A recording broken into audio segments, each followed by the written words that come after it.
Hola a todos, Dios los bendiga, ¿cómo están? De nuevo, transmitiendo desde la Iglesia Bautista, el Buen Pastor de Bucaramanga. Espero que se encuentren bien y continuamos en nuestro devocional de todas las tardes en el Facebook de nuestra congregación. Mi nombre es Yorley Parra. Hoy estamos abordando la carta de Santiago, continuamos en el capítulo 1 y si Dios lo permite vamos a terminar el capítulo 1 desde el versículo 19 hasta finalizar el capítulo. Dice Santiago capítulo 1, versículo 19. Por esto, mis amados hermanos, todo hombre sea pronto para oír, tardo para hablar, tardo para airarse. Porque la ira del hombre no obra la justicia de Dios, por lo cual, desechando toda inmundicia y abundancia de malicia, recibid con mansedumbre la palabra implantada, la cual puede salvar vuestras almas. Por esto nos está hablando de los últimos versículos que leímos ayer, donde se nos hablaba de la sabiduría práctica para poder afrontar las pruebas, y se nos recordaba que Dios nos da toda buena dádiva y todo don perfecto, que si desechamos el don de Dios, de su palabra puesta en nuestros corazones por la fe en Cristo, por la presencia del Espíritu Santo, pues nos quedaremos sin recursos y sucumbiremos a la tentación de abandonar todo, de desechar la voluntad de Dios y de vivir conforme a la tendencia pecaminosa. Entonces, por esto nos dice que más bien seamos prontos para oír y tardos para hablar, que no recurramos a nosotros mismos, sino que recurramos a Dios y su sabiduría, y que entendamos que cuando nosotros nos airamos o cuando nosotros reaccionamos rápidamente frente a cualquier circunstancia, hablando, que es lo primero que hacemos, y luego actuando, muy seguramente estamos haciéndolo no conforme Dios quiera. Y tenemos que recordar que debemos dar espacio a la justicia de Dios, no a vengarnos, porque a veces lo hacemos es por malicia o por cobrar simplemente retaliación o venganza. Más bien recibamos con mansedumbre la palabra implantada, la cual puede salvar nuestras almas. Y lógicamente, como lo hemos dicho y lo seguiremos diciendo en esta carta de Santiago, la salvación se hace muy práctica. No se enfatiza tanto, aunque sí lo aclara, que la salvación es para después de la vida, de esta vida, es decir, después de la muerte, sino también durante esta vida. Y durante esta vida se hace patente la salvación de nuestras almas, salvándonos en este contexto de nosotros mismos, de nuestra irascibilidad, de nuestra impetuosidad, de nuestra impulsividad frente a las circunstancias que nos acontecen. Tengan en cuenta eso en mente para leer el centro de nuestro mensaje hoy o de nuestro devocional. Versículo 22, pero sed hacedores de la palabra y no tan solamente oidores, engañándoos a vosotros mismos, porque si alguno es oidor de la palabra, pero no hacedor de ella, este es semejante al hombre que considera en un espejo su rostro natural. Como cuando nos levantamos en las mañanas y nos miramos antes de salir, bueno, ahora que estamos en aislamiento, antes de movernos dentro de la casa. Porque él se considera a sí mismo, el que se mira en el espejo, y se va, y luego olvida cómo era. Así es el que es mero oidor y no hacedor. Mas el que mira atentamente en la perfecta ley, versículo 25, la de la libertad, y persevera en ella, no siendo oidor olvidadizo, sino hacedor de la obra, este será bienaventurado en lo que hace. Feliz. Recuerden que ayer se nos dijo bienaventurado el varón, o feliz el que soporta la prueba. Hoy se nos dice bienaventurado el que hace así, o el que así hace, o el que lo hace. ¿Qué es lo que hace? Se mira, reflexiona y actúa conforme a lo que Dios le dice en su palabra.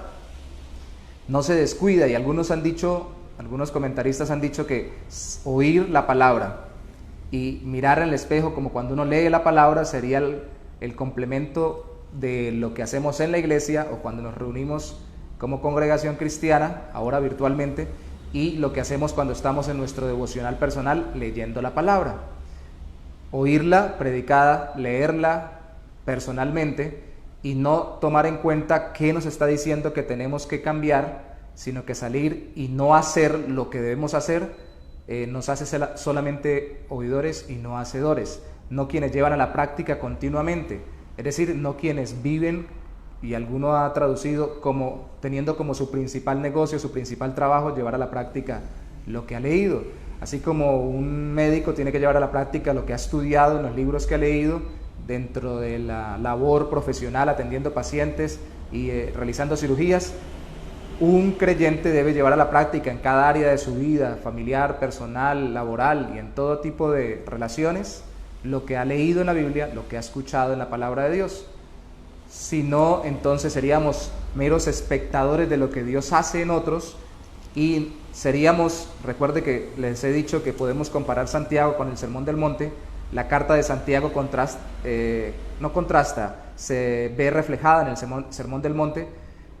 El Señor dijo que no todos los que me dicen Señor, Señor entrarán en el reino de los cielos, en el Sermón del Monte. Y así muchos solamente dicen, que leen, que escuchan la palabra, pero su vida no lo refleja y nos lleva a un aspecto práctico.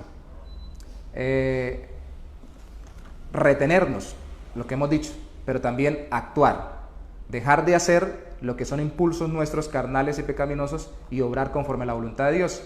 Termina el capítulo diciendo, si alguno se cree religioso entre vosotros y no refrena su lengua, ahí está el aspecto de refrenar, retener, sino que se engaña en su corazón, porque ha escuchado Biblia, ha leído Biblia, la religión del tal es vana, porque no es capaz de refrenarse, de acuerdo a lo que le dice la Biblia.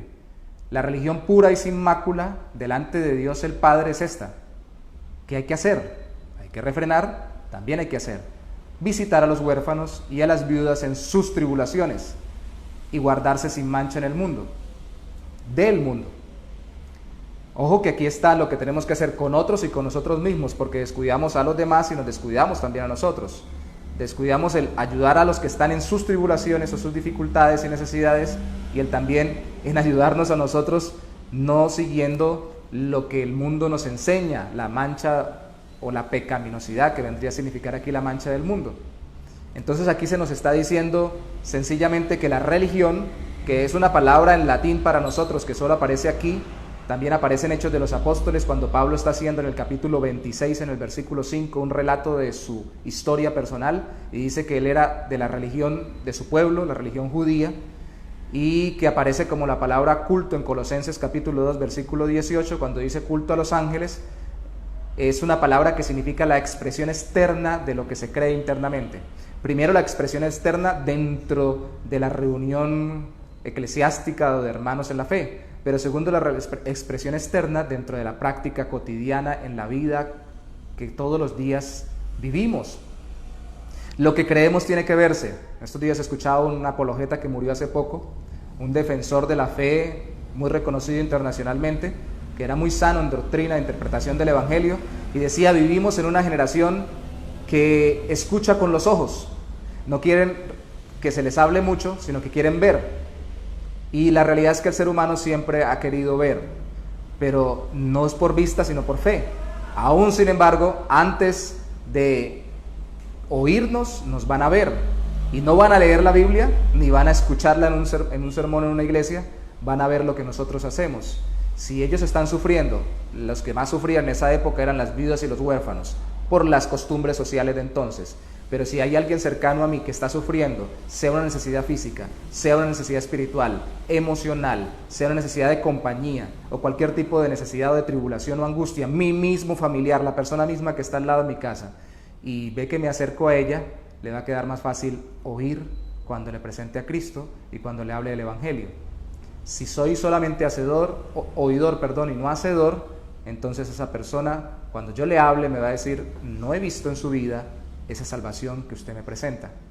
Pero también nos lo pueden decir por nosotros mismos. No he visto que usted sea libre del pecado que me dice que Cristo lo salvó, porque veo que se mancha como todo el mundo se mancha, habla como todo el mundo habla, piensa como todo el mundo piensa. Para poner ejemplos específicos, ve el dinero como todo el mundo lo veo igual de ambicioso, o ve la sexualidad como todo el mundo la ve, lo veo igual de pervertido o pervertida, veo que ve, dirá la persona, a las demás personas como todo el mundo las ve, como oportunidades para escalonar y no como lo que son, personas hechas a la imagen de Dios y como necesitadas de la salvación en Cristo. Veo que usted ve habla y actúa como cualquiera del mundo. No lo veo sin mancha en el mundo. Entonces necesitamos hacer para que vean, porque también necesitamos que nos oigan. Lo que hemos oído, lo que hemos leído, como cuando nos vemos en un espejo, debemos recordarlo y llevarlo a la práctica, hacedores y no solamente oidores. Esto no es un llamado a atención para que no lea la Biblia o para que no se congregue con otras personas, ni tampoco para que se vuelva religioso en el sentido de solo tener un esquema ritual, no. Esto es para que se vuelva religioso conforme la Biblia enseña. De hecho, esto está en el Nuevo Testamento. En el Antiguo solamente las palabras que definirían lo que para nosotros sería religión hoy en día sería temer a Dios o servir a Dios, el temor de Dios, porque ellos entendían, y nosotros como cristianos debemos entender, que todo lo que creemos repercute en todo lo que decimos y hacemos, y aún en lo que dejamos de decir y en lo que dejamos de hacer, para la gloria de Dios. Que el Señor Jesús se muestre a través de nuestras vidas y los demás puedan conocerlo. ¿Qué tal si oramos? Señor, ayúdanos a ser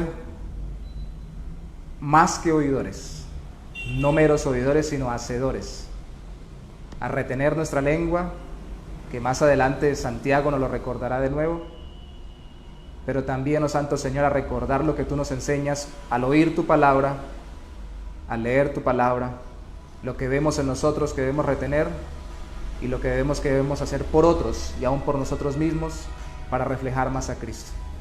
Te lo pedimos en el nombre de Jesús. Amén. Reciban un cordial saludo, un abrazo a la distancia de parte de la Iglesia Bautista El Buen Pastor. Recuerde que pueden dejar comentarios y que pueden hacer preguntas y que son bienvenidos y que lógicamente debemos llevar a la práctica hoy más que nunca lo que hemos aprendido. Bendiciones para todos.